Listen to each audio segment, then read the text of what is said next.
ನಾವ ಈ ವಿಡಿಯೋದಾಗ ವೇರಿಯೇಬಲ್ಸ್ ಅಂದ್ರೆ ಏನಂತ ಹೇಳಿ ನೋಡೋಣ. ವೇರಿಯೇಬಲ್ಸ್ ಅಂದ್ರೆ ಏನ containers for storing the data values. So ಈ ಡಾಟಾನ ಸ್ಟೋರ್ ಮಾಡಾಕ ಯೂಸ್ ಮಾಡುವಂತ ಕಂಟೈನರ್ಸ್ ಗೆ ವೇರಿಯೇಬಲ್ಸ್ ಅಂತ ಹೇಳಿ ಕರೀತಾರ. ರಿಯಲ್ ವರ್ಲ್ಡ್ ಎಕ್ಸಾಂಪಲ್ ದಾಗ ನೋಡುದಾದ್ರ ನಾನ ಈ ಬಾಕ್ಸ್ ದಾಗ ಆಪಲ್ ಪ್ಲೇಸ್ ಮಾಡಾಕತ್ತೀನಿ, ಈ ಕವರ್ ದಾಗ watch place ಮಾಡಾಕತ್ತೀನಿ.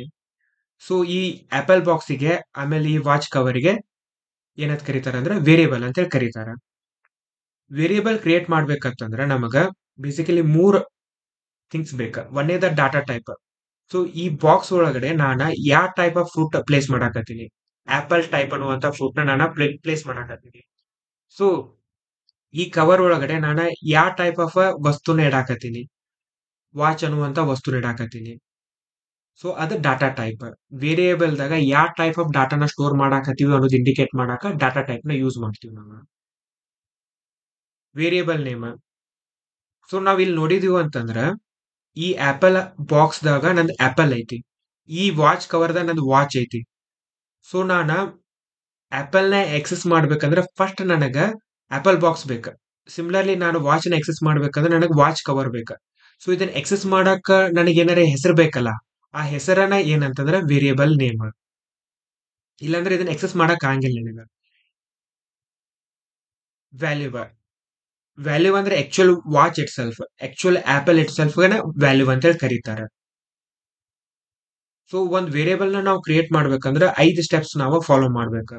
Data type, variable name define ಮಾಡ್ಬೇಕ, ಆಮೇಲೆ equal sign, value, semicolon. Example ನೋಡೋದಾದ್ರ int data type, age variable name, equals assignment operator, 27 data value, semicolon, end of the statement. So ನಾ ಇಲ್ಲಿ ಏನ್ ಮಾಡಾಕತ್ತೀನಿ, age ಅನ್ನುವಂತ ಒಂದು ವೇರಿಯೇಬಲ್ ನ ಕ್ರಿಯೇಟ್ ಮಾಡಾಕತ್ತೀನಿ. That is of a type integer. ಅದಕ್ಕ ವ್ಯಾಲ್ಯೂ ಏನ್ ಅಸೈನ್ ಮಾಡಾಕ್ತೀನಿ, 27 ಅಂತ ಹೇಳಿ ಅಸೈನ್ ಮಾಡಾಕತ್ತೀನಿ ನಾನು. ಸೆಕೆಂಡ್ ಎಕ್ಸಾಂಪಲ್ ದಾಗ char C H equal to single ಕೋಟ್ದಾಗ ಎಚ್ ಅಂತ ಹೇಳಿ ಸ್ಟೋರ್ ಮಾಡಾಕತ್ತೀನಿ. ಸೊ ಇಲ್ಲಿ ಏನ್ ಮಾಡಾಕತ್ತೀನಿ ಅಂತಂದ್ರೆ ಸಿ ಎಚ್ ಅನ್ನುವಂತ ವೇರಿಯೇಬಲ್ ನ ಕ್ರಿಯೇಟ್ ಮಾಡಾಕತ್ತೀನಿ. That is of a type char. Variable ಹೆಸರ ಸಿ ಎಚ್, ವ್ಯಾಲ್ಯೂ ಸ್ಟೋರ್ ಮಾಡೋದು ಎಚ್ ಸ್ಟೋರ್ ಮಾಡಾಕತ್ತೀನಿ. ನಾವ್ ಯಾವಾಗ ಇಂಟ್ ಏಜ್ ಈಕ್ವಲ್ ಟು 27 ಅಂತ ಹೇಳಿ ಕೊಡ್ತೀವಲ್ಲ, ಅವಾಗ ಮೆಮ್ರಿದಾಗ ಏನ್ ಆಕೈತಿ ಅಂತಂದ್ರ ಫಸ್ಟ್ ಗೆ ಇಂಟ್ ಏಜ್ ಅಂತ ಹೇಳಿ ಎಕ್ಸಿಕ್ಯೂಟ್ ಆಕೈತಿ. ಅವಾಗ ನಾವು ಜಾವಾ ಕೇಳಾಕತ್ತೀವಿ, ನಾನ ಏಜ್ ಅಂತ ಹೇಳಿ ಒಂದು ವೇರಿಯೇಬಲ್ ನ ಕ್ರಿಯೇಟ್ ಮಾಡಾಕತ್ತೀನಿ. That is of a type integer ಅಂತ ಹೇಳಾಕತ್ತೀವಿ. ಅವಾಗ ಜಾವಾ ಏನ್ ಮಾಡ್ತೈತಿ, ಇದು ಯಾವ ಟೈಪ್ ಆಫ್ ಡಾಟಾ ಐತಲ್ಲ, ಇಂಟೀಜರ್ ಐತಿ ನಮ್ ಕೇಸ್ದಾಗ. ಈ ಇಂಟೀಜರ್ ನ ಸ್ಟೋರ್ ಮಾಡಕ್ ಎಷ್ಟು ಮೆಮರಿ ಬೇಕ, 4 ಬೈಟ್ಸ್ ಬೇಕ. ಅದಕ್ಕ 4 ಬೈಟ್ಸ್ ನ ರಿಸರ್ವ್ ಮಾಡ್ತೈತಿ. ಇಲ್ಲಿ 1000 ಏನ್ ಇಂಡಿಕೇಟ್ ಮಾಡ್ತೈತಿ ಅಂತಂದ್ರ ಮೆಮರಿ ಲೊಕೇಶನ್, ಮೆಮರಿ ಅಡ್ರೆಸ್ ನ ಇಂಡಿಕೇಟ್ ಮಾಡ್ತೈತಿ.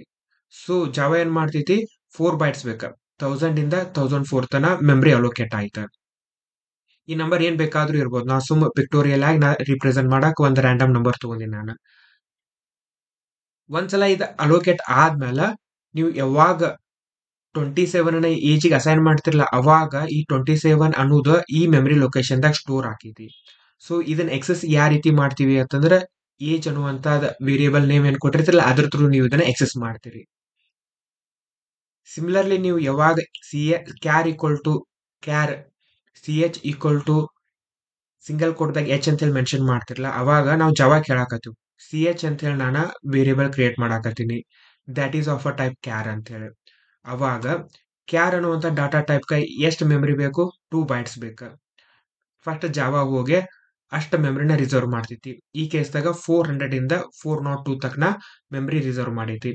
ಯಾವಾಗ ಇದು ಅಸೈನ್ಮೆಂಟ್ ಆಪರೇಷನ್ ಹಾಕೈತಲ್ಲ, ಅಂದ್ರೆ ನಾವು ಎಚ್ ನ ಸಿ ಎಚ್ ಯಾವಾಗ ಅಸೈನ್ಮೆಂಟ್ ಮಾಡ್ತೀವಲ್ಲ, ಅವಾಗ ಈ ಮೆಮರಿ ಲೊಕೇಶನ್ ಒಳಗಡೆ ಇದು ಎಚ್ ಅನ್ನೋದು ಹೋಗಿ ಸ್ಟೋರ್ ಆಕೈತಿ. ಈ ಮೆಮರಿ ಲೊಕೇಶನ್ ನಾವ ಸಿ ಎಚ್ ಇಂದ ಎಕ್ಸೆಸ್ ಮಾಡ್ತೀವಿ. Next rules for variable name. ಈಗ ವೇರಿಯೇಬಲ್ ನೇಮ್ ಏನ್ ಕೊಡ್ತೀವಲ್ಲ ಅದಕ್ಕೆ ಸ್ವಲ್ಪ ರೂಲ್ಸ್ ಅದಾವ. ಯಾವ್ಯಾವ ರೂಲ್ಸ್ ಅದಾವ ಅಂತಂದ್ರ, ನಾವ ಈ ವೇರಿಯೇಬಲ್ ನೇಮ್ದಾಗ ಕ್ಯಾಪಿಟಲ್ ಲೆಟರ್ ಯೂಸ್ ಮಾಡ್ಬೋದು, ಸ್ಮಾಲ್ ಲೆಟರ್ ಯೂಸ್ ಮಾಡ್ಬೋದು. ಆಮೇಲೆ ಇವನ್ ನಾವ ಆ ವೇರಿಯೇಬಲ್ ನಾವ ಅಂಡರ್ಸ್ಕೋರ್ ಇಂದನೂ ಸ್ಟಾರ್ಟ್ ಮಾಡ್ಬೋದು, ಇವನ್ ಡಾಲರ್ ಇಂದನೂ ನಾವು ಅದನ್ನ ಸ್ಟಾರ್ಟ್ ಮಾಡ್ಬೋದು ವೇರಿಯೇಬಲ್ ಹೆಸರನ್ನ. ವೇರಿಯೇಬಲ್ ದಾಗ ಇವನ್ ನಂಬರ್ ಮೆನ್ಷನ್ ಮಾಡ್ಬೋದು, ಆದ್ರ ವೇರಿಯೇಬಲ್ ನೇಮದ ಸ್ಟಾರ್ಟ್ ದಾಗ ನಾವ ಇವನ ಮೆನ್ಷನ್ ಮಾಡಕ್ ಆಗಿಲ್ಲ. 0 to 9 ನಾವು ಮೆನ್ಷನ್ ಮಾಡಕ್ ಬಿಡಂಗಿಲ್ಲ ಜಾವ. ಸ್ಪೇಸಸ್ ಅಲೌ ಮಾಡಂಗಿಲ್ಲ. ನೆಕ್ಸ್ಟ್ ಸ್ಪೆಷಲ್ ಕ್ಯಾರೆಕ್ಟರ್ಸ್‌ನ ವೇರಿಯಬಲ್ ನೇಮ್‌ದಾಗ ಯೂಸ್ ಮಾಡಕ್ ಬಿಡಂಗಿಲ್ಲ. ವೇರಿಯಬಲ್ ನೇಮ್ಸ್‌ದಾಗ ರಿಸರ್ವ್ಡ್ ಕೀವರ್ಡ್ಸ್ ಅಂದ್ರೆ ಇಂಟ್, ಕ್ಲಾಸ್ ಯಾವ್ಯಾವ ರಿಸರ್ವ್ಡ್ ಕೀವರ್ಡ್ ಅದಾವಲ್ಲ ಇವೆಲ್ಲದಕ್ಕೂನು ಜಾವಾದಾಗ ಸ್ಪೆಷಲ್ ಮೀನಿಂಗ್ ಅದಾವ. ಇವನ್ನೆಲ್ಲಾನು ನಾವ ವೇರಿಯಬಲ್ ನೇಮ್ಸ್ ದಾಗ ಯೂಸ್ ಮಾಡಕ ಆಗಂಗಿಲ್ಲ. ಜಾವಾ ಏನೈತಿ ಅಂದ್ರೆ ಕೇಸ್ ಸೆನ್ಸಿಟಿವ್ ಐತಿ with respect to variable names. So my var is not equal to my var. ನೀವು ಇಂಟ್ ಮೈ ವ್ಯಾರ್ ಅಂತ ಹೇಳಿ ಡಿಕ್ಲೇರ್ ಮಾಡ್ರಿ, ಇನ್ನೊಂದು ವೇರಿಯಬಲ್ ಇಂಟ್ ಈ ರೀತಿ ಮೈ ವ್ಯಾರ್ ಅಂತ ಹೇಳಿ ಡಿಕ್ಲೇರ್ ಮಾಡಿದ್ರೆ ಇವು ಎರಡು ಈಕ್ವಲ್ ಅಲ್ಲ, ಎರಡು ಬೇರೆ ಬೇರೆ ವೇರಿಯಬಲ್ ನ ಅವ. ನಾವು ಯೂಸಲಿ ವೇರಿಯಬಲ್ ನೇಮ್ ಸಲುವಾಗಿ ಏನ್ ಮಾಡ್ತೀವಿ ಅಂತಂದ್ರೆ ಕ್ಯಾಮಲ್ ಕೇಸ್ ಯೂಸ್ ಮಾಡ್ತೀವಿ. ಕ್ಯಾಮಲ್ ಕೇಸ್ ಅಂದ್ರೆ ಈ ರೀತಿ, for example student name, roll number ಈ ರೀತಿ ಯೂಸ್ ಮಾಡ್ತೀವಿ. ಇನ್ ಕೇಸ್ ವೇರಿಯೇಬಲ್ಸ್ ಕಾನ್ಸ್ಟೆಂಟ್ ಇದು ಅಂತಂದ್ರೆ ನಾವು ಅಪ್ಪರ್ ಕೇಸ್ ದಾಗ ಮೆನ್ಷನ್ ಮಾಡ್ತೀವಿ. For example college name, college under score name ಅಂತ ಹೇಳಿ ಡಿಫೈನ್ ಮಾಡ್ತೀವಿ. ಸೊ ಇಷ್ಟ ವೇರಿಯೇಬಲ್ಸ್ ಬಗ್ಗೆ ನಾವು ನೆಕ್ಸ್ಟ್ ವಿಡಿಯೋದಾಗ ಡಾಟಾ ಟೈಪ್ಸ್ ಮ್ಯಾಗ ನೋಡೋಣ ಅಂತ.